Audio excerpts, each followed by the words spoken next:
Welcome back to another episode of Work Renaissance. I am your host, Darby Days, and in this episode, we are talking about what it truly means for a team to be bought in, how we can create it in the first place, and how we can sustain it. Now, I am not by any means an expert in this topic, but I can tell you that I've worked with over 30 organizations at this point, and I have seen a wide range of teams. So, teams that are not bought in at all, really feeling complacent and disconnected with their role, to teams that feel extremely connected to the cause, work with initiative, really show their expertise, are creative, and really enjoy being in the workplace. So, we're going to talk about how to be on the latter half of that organizational build and how we can get started in creating team buy-in today as modern leaders. Really hope you enjoyed this episode. It is a solo episode, so very excited to record this one today because heck, I want to get better at this too. Welcome back to Work Renaissance. When I was waiting at the airport, I figured I would dive into writing another solo podcast episode. And something that has really intrigued me for a very long time was the concept of team buy-in. Now, to get professional here, I have pulled up a definition from study.com on what team buy-in actually is. And it says employee buy in refers to when employees understand the importance of their work, agree with the company's mission, and are willing to go above and beyond to help achieve company goals. Employees with high buy in are typically more motivated, enthusiastic, and cooperative than those with low buy in.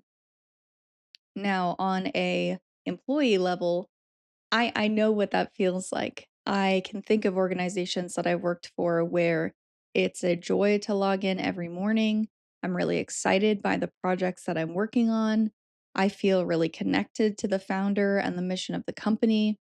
I tend to not mind putting in a little bit of extra effort, potentially that falls out of my scope because I know it's working towards such a incredible vision and impact. But I've also felt extremely disconnected to roles that I've been in where I feel resentful towards the founder or my manager, where Slack messages or emails cause heart palpitations or anxiety for me, where I feel not complacent, but a lack of motivation to dive into the projects that are even part of my scope or my work. And so, as somebody who is in a leadership position, I want to make sure that this is something I'm prioritizing from the start. For sure, because I know what it feels like to be in both ends of the spectrum, but also because I know how valuable buy in is to the bottom line and the success of a company. In organizations that I've worked with that have a high buy in, it's very much aligned with higher profit margins, increased revenue growth, higher customer retention, better NPS scores, lower churn, all those fancy jargon words, but it's true. It really is. I do see a strong connection, and so does science, to revenue growth, customer satisfaction, team satisfaction, retention overall, when buy in is truly existing within an organization. So that is why we are exploring it today. I have written a bunch of notes, pulled up some studies, looked at the works of authors and scientists in this area. And we're just going to talk about what I found. Because, like I said, this podcast is very much about me learning and growing as a leader and taking you along with me if you also want to learn and grow as a leader. So let's do it. The first dude, man, specialist in the area of team buy in that I came across, and I just have my notes here, by the way. I'm looking at you and I'm looking at my notes. So, the first guy that I came across who seems to be a specialist or an expert in team buy in is a guy named Dave Garrison. And Dave Garrison wrote a book called The Buy In Advantage. And actually, I've chatted to Dave on LinkedIn and he's quite pleasant. He's a seasoned CEO. He's the author of The Buy In Advantage. And one of the things that he talks about when it comes to creating and sustaining employee or team buy-in is the concept of psychological safety. And I thought that was really interesting because, like I mentioned before, I know what it feels like to feel unsafe or upregulated in a workplace. And I know what it feels like to be able to just lean back and relax, not in a complacent or lazy way, but in a way where it's like, yeah, I'm cool, I'm secure, they value me, I value them, and I'm working my role. And so I wanted to dive into how we actually create psychological safety, not just surface level safety or dangling a carrot in front of someone. They bite, you give it to them, silly surface level bonus structures, or like, what is true psychological safety? What does that mean? In order to create psychological safety from the perspective of Dave Garrison, it says your purpose needs to be clear and strong from the start. And the purpose needs to align with the organization. And you need to be rewarded for that alignment and purpose. So, in this respect, it sounds like a lot of it comes from the get go. So, say you're hiring a new team member, not only do you need to make your purpose, mission, vision extremely clear in the job description, in the conversations that you're having on interviews, in your onboarding process, but you also need to continue ensuring that that alignment exists. For example, one of the clients that I work with, there is a really strong belief that everyone deserves access to in-depth healthcare that is personalized, proactive, and that true healing is more important than Band-Aid solutions. I deeply, deeply connect and resonate with this mission. And I have been on a health journey for the last 2-ish years. And so more than ever, I feel extremely connected to this client. And that creates a lot of psychological safety, knowing the effort that I'm putting in is helping to achieve that mission and vision. So, hot tip when you're hiring, get your shit together and write down your mission and vision and values and use that as a pillar that you're considering when having these conversations with potential new team members. The second piece in terms of creating psychological safety, this one really hit hard for me, and I'm curious if it's going to hit hard for you as well.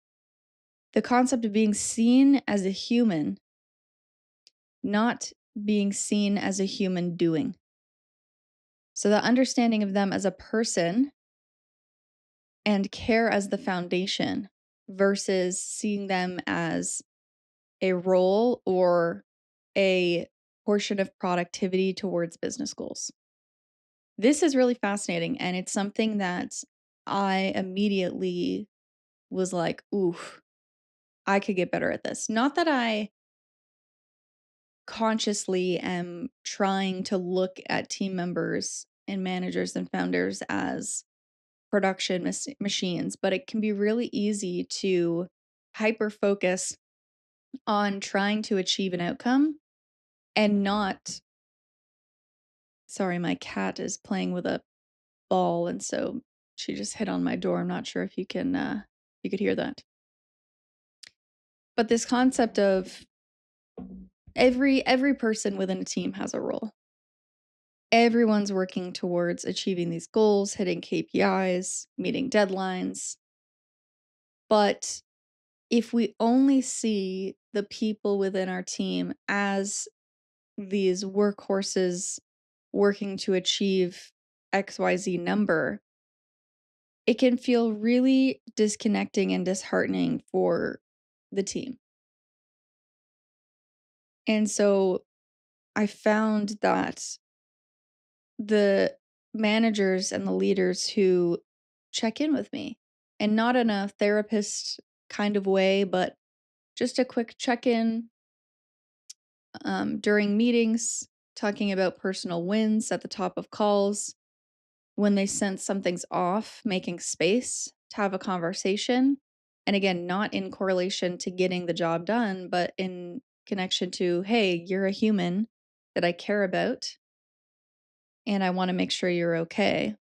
And when somebody's sick, allowing them to be sick and not going, well, you have this deadline to meet.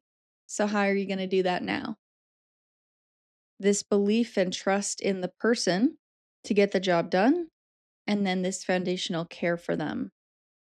Understanding that, similar to the founder and this piece of you are only as strong as your health and your mental health. Your team is only as strong as the founder. It's the same on the front lines. Your output is only as strong as the health and well-being of your frontline workers. And so seeing them as a human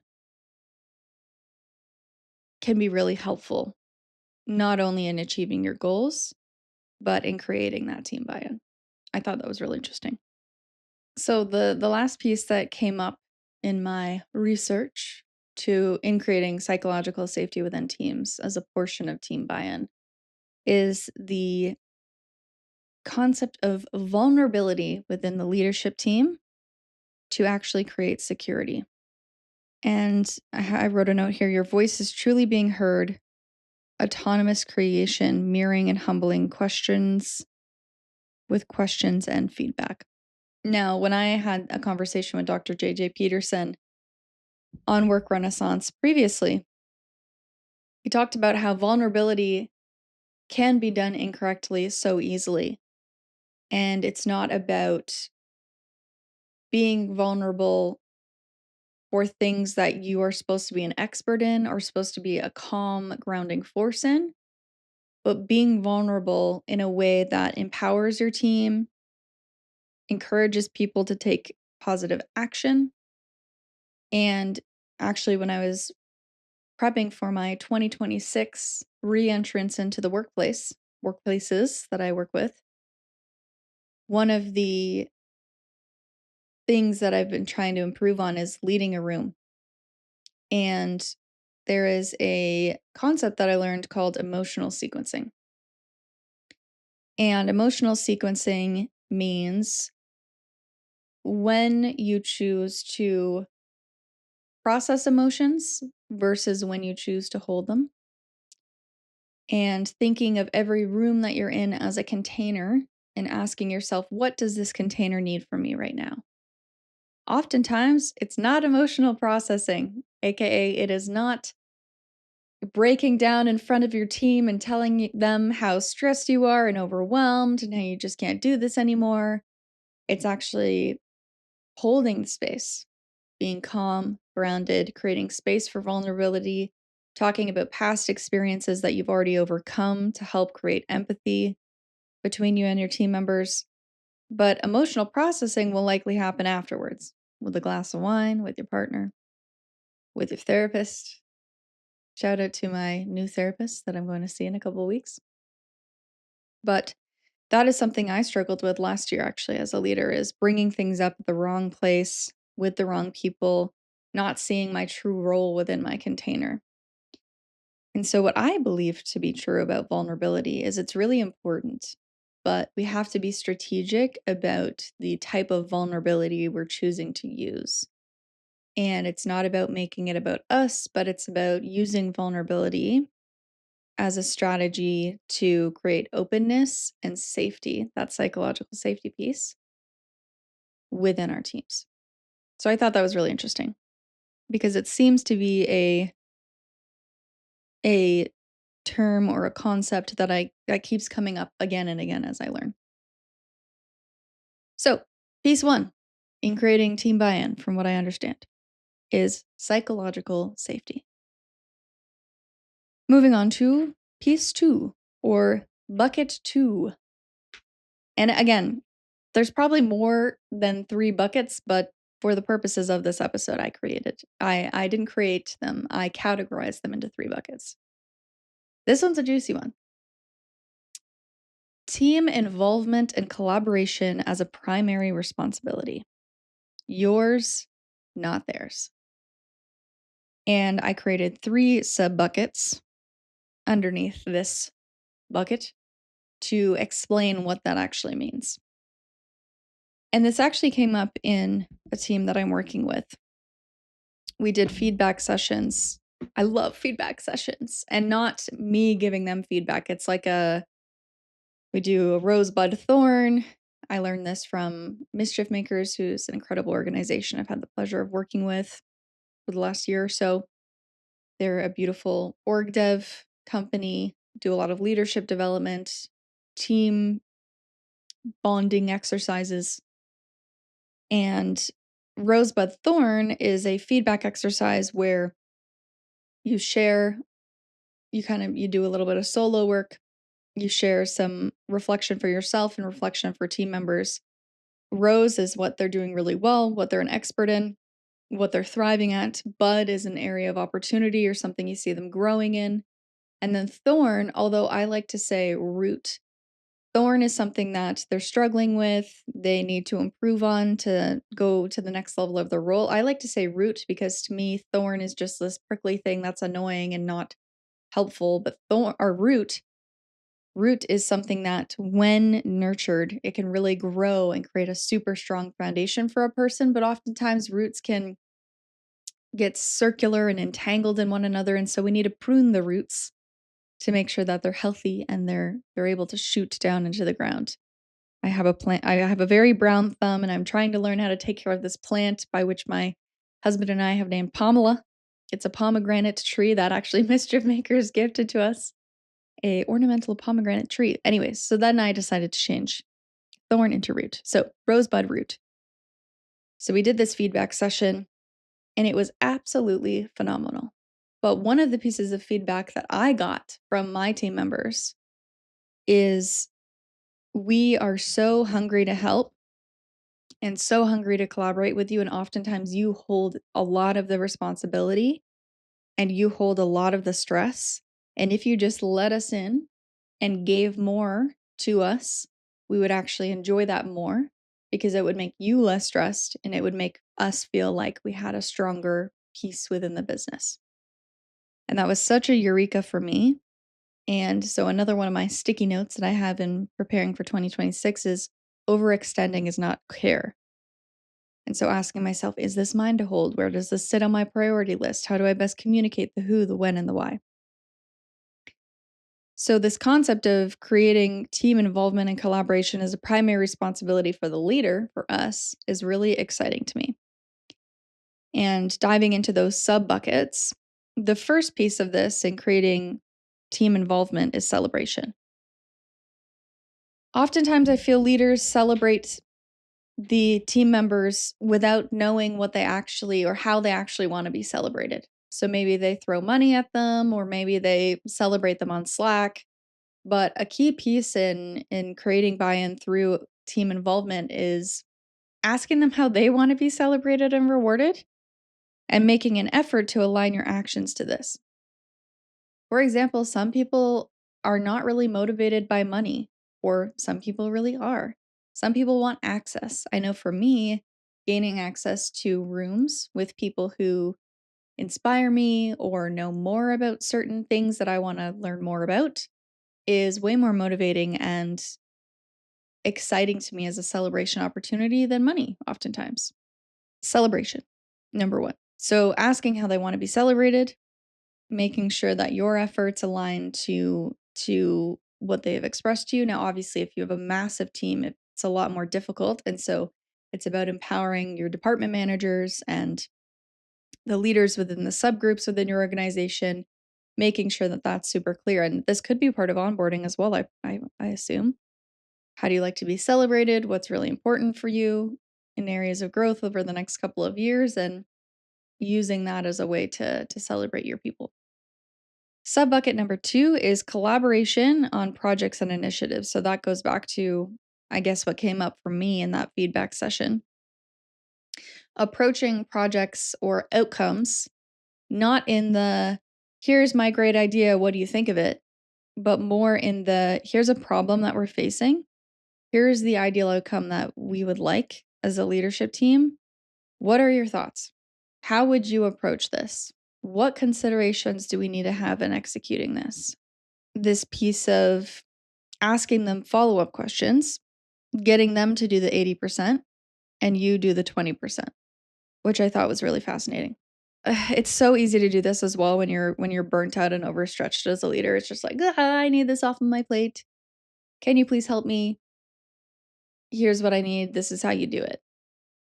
But I've learned, especially when I was running my digital marketing agency, frig man, I am not the best person to be doing a lot of things. And there's people around me on my team right now who could do things faster, cheaper, better than I can. And so I'm really trying to make a concerted effort to, when bringing up projects and even talking about, we're diving into Q1 to Q2 goals and responsibilities for team members. And I'm reviewing a bunch of quarterlies right now. And instead of looking at it as, okay, this is everything the person needs to do to hit their KPIs, and I'm going to instruct them on how to do this, it's like, hey, man, here are Q1 goals for the marketing and sales department.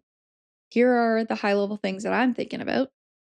I would love for you to share your thoughts with me, and let's collaborate and workshop together on the best lead and lag measures to actually hit these Q1 goals. And I'm already seeing some really incredible feedback and some ideas from a couple of the team members. And it's just blowing me away what they're thinking about. And, because they're on I don't know why I keep saying front lines, but because they're on the front lines and they're actually executing the work, and us as leaders, we're focusing really on the high level changes and strategy. They oftentimes will have better ideas than you. And your job is just to hear them, give feedback, organize it by priority, refocus them if needed, because it's we're human and sometimes we'll be acting out of ego or people pleasing instead of from our true space of authority and self-security. But I love this piece. So bucket number 1, celebration. Bucket number 2, true collaborations on projects and initiative. Sub bucket number 3 is development. This is a really tough one, especially if you are tight on margins. But the good news is development has a lot of different masks and it can show up in a lot of different ways. When I was doing my research, by the way, most of this piece is from Gallup. Having strong clarity on expectations, having consistent conversations on desires, wants, and needs, giving access to tools and resources that they need to succeed, optimizing for genius zone. All of this comes up when we think about development. And when it comes to these conversations, it's not a haphazard conversation. It's about, from what I'm learning, creating specific containers that happen on a consistent basis where you can have open and often conversations, making it a priority to book it into the calendar, and working with the team like a coach versus their superior, and framing it as, I want to help you succeed and enjoy your work. Show me how. Versus, here's everything I'm going to give you. You cool with that? So again, going back to that celebration piece, it's like, what do they want to, what's the skill that they want to develop? What would be most helpful for you to provide them with? Let them show you the way. Oh, that was really interesting. And there's a couple leaders that I can think about who do this really well that I am intertwined with, which is really exciting. The last piece here, which is sort of overlapping with psychological safety, but I felt it stood on its own in bucket number 3 in creating team buy-in, reminding us what we're talking about today. Creating rock hard brand and purpose and being the mirror for that brand and purpose in everything that you do. So that way your team can be reflective of that. So basically like leading in the way that you want your team to lead their role in. This is from Sandy Skies and also Dave Garrison, but Sandy Skies is the author of Purposeful Brands, which I'm currently reading. Not doing a very good job at reading it in full, but Does anyone else often read books halfway through and then jump into another book? Like you tickle the you not tickle. You satisfy the itch that you had and then you move on to the next thing.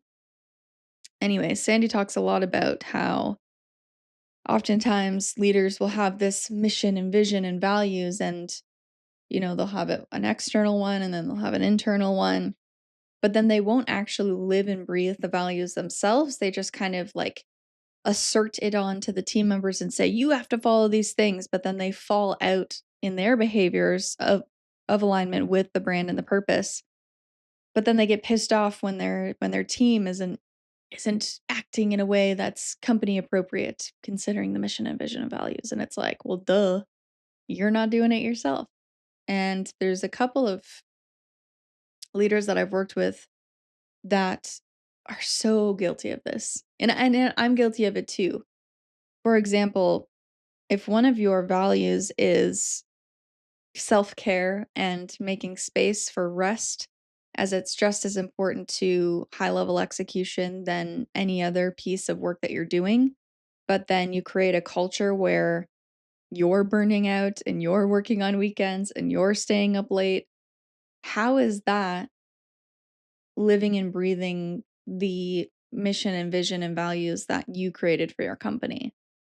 And then they see their employees doing that, rushing, thinking that everything needs to have urgency, working on weekends, working late, working on things that fall out of their scope. This is so important and something that I'm really trying to remember. Whatever, it's like, not to say that, fully grown adult teams are like children, and I'm not a mother, so really don't know, I'm not speaking from expertise here. But I do have a mild obsession with child psychology and behavioral development and behavioral psychology, and I'm reading this book called Secure Relating by an incredible queer couple.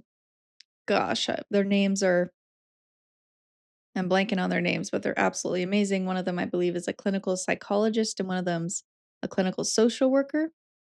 Hopefully, I have that right. Anyways, this is another book that I'm halfway through, and they talk a lot about childhood experiences and how malleable children are, and how every single thing that the parent does creates new neurological pathways and tendencies and beliefs, traits, that the child will bring into their adulthood. And those things are really, really hard to change. But if we think about childhood psychology and behavioral development in the same way that we think of building a team and developing a team, and we as leaders are the parents, and we remember, hey, whatever we're doing as leaders, our team is very sensitive to and is learning from, and whether we like it or not is going to reflect in their behavior because they're developing through us. It can be a really helpful lens. So that is bucket number 3, creating a rock hard brand and purpose that you as the leader live and breathe through, understanding that your team will mirror you. Reiterating and summarizing these buckets for creating and sustaining team buy-in long term. Number 1, creating psychological safety through vulnerability, alignment, and purpose. And what else do I have here? Being seen as a human, not being seen as a production machine. Second pillar here is team involvement and collaboration as a primary responsibility of yours. And we do this through strategic celebration, true collaboration on projects and initiatives, and consistent team development and creating containers for that. And bucket number 3 is you living and breathing your brand's mission, vision, purpose, values, understanding that your team are going to mirror you. From my research, from my deep dive into team buy-in, those are 3 key pillars that we can use to get started in our team and employee buy-in journey. If you have other book recommendations or hot tips that you've learned over the years in creating team buy-in that you found to be extremely helpful or game changing for you as a leader, I would love to hear them. You can shoot me a Instagram message at darbydays.co or work renaissance. And you can also, I believe, comment on these podcasts wherever you're listening to them. I found this deep dive to be very interesting, and I hope you did too. I would also love to know what other areas you would like me to explore.